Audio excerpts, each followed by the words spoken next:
Maestro Fresh Wes is in the house. I ain't never done a drive-in concert before, so I'm definitely looking forward to doing that. How cool is that, man? It's back in Edmonton. And I'm glad that you came to my show when you were a kid. Let your backbone.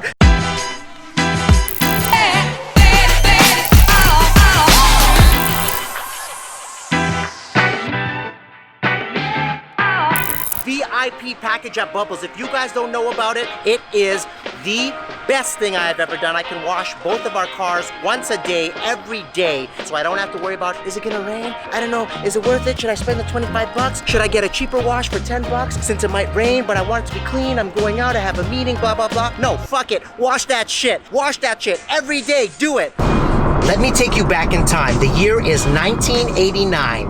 I'm 10 years old. Maestro Fresh Wes has just dropped the biggest Canadian hip-hop record. He's the first black artist to ever go gold and platinum in Canada with Let Your Backbone Slide. My best friend Janelle is with me. He's 11 years old. I used to fly to LA and stay with his family for a month. He'd come back to Edmonton and stay with me for a month. And maybe I'm not remembering this correctly. I know there was a different level of safety that parents were comfortable with back in the days. But I feel like we were dropped off at this concert. Our 10 and 11-year-old asses dropped off at this hip-hop concert by ourselves. I'm pumped. This is the biggest record at the time. The show winds down and we're over at the side stage hoping to get a peek at Maestro because we can look into the back garage where the loading zone is. There's a big crowd waiting there, but we're small, right? We're 10 and 11 years old, so we're able to wiggle our way through and sneak up to the front where the security guards are. So underneath his arm, I can see that Maestro Fresh Wes and his entourage is starting to come down the stairs. I time it perfectly. Just as he's coming down the stairs, I sneak underneath the bouncer's arm. He can't really notice because he's focused on the whole crowd behind us. And I hand Maestro my cassette tape for him to sign. Maestro, please, will you sign this cassette tape for me and my friend? And he's like, yes, of course, youngin', of course. He signs it. He's so gracious about it. And everything that you want your icon to be when you meet them in person. Okay, we're here at the airport. Let's see where Maestro's at. Yeah. Backbone's gonna be sliding and driving. That's what I'm saying. Know what I mean? Being in Edmonton, the first time I was ever there was with Young MC, so I got spoiled because when I came out, I'm meeting like icons, Public Enemy. Also, by the time I was ready to do like my Canadian tour and coming to Edmonton for the first time back in 1990, I was ready, man. I was ready. That's when I saw you, bro. That's when I met you. Well, Ice-T was peace, man. You know, I mean, you know, he came out. I remember we did a show at Concert Hall in Toronto. And I'm like, yo, can I see your ring, man? Can I look at it? Because that's the same ring he had on the cover of the Power album. I'm like, yo, this Ice-T, man. That's fresh. And then he took it off and gave it to me to hold while he was doing his sound check. I'm like, yo.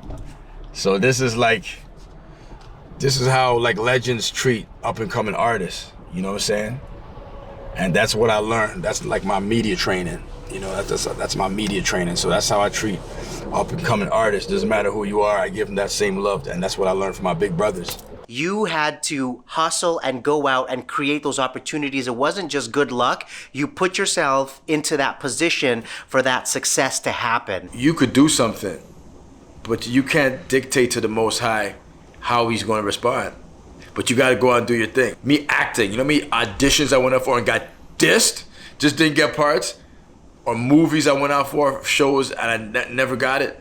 But then, boom, all of a sudden I landed a TV series. The last 8 seasons. You got to be kidding. You see what I'm saying?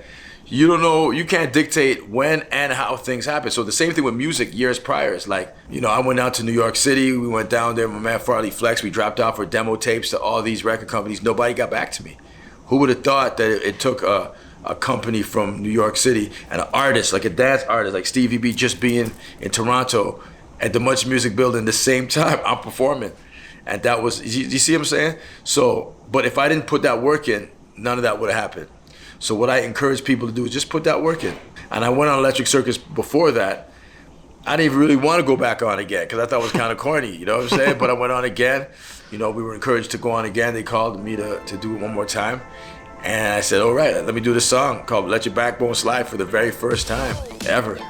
And that's how things lined up. If you saw all those times, you'd be like, I appreciate you, Wes.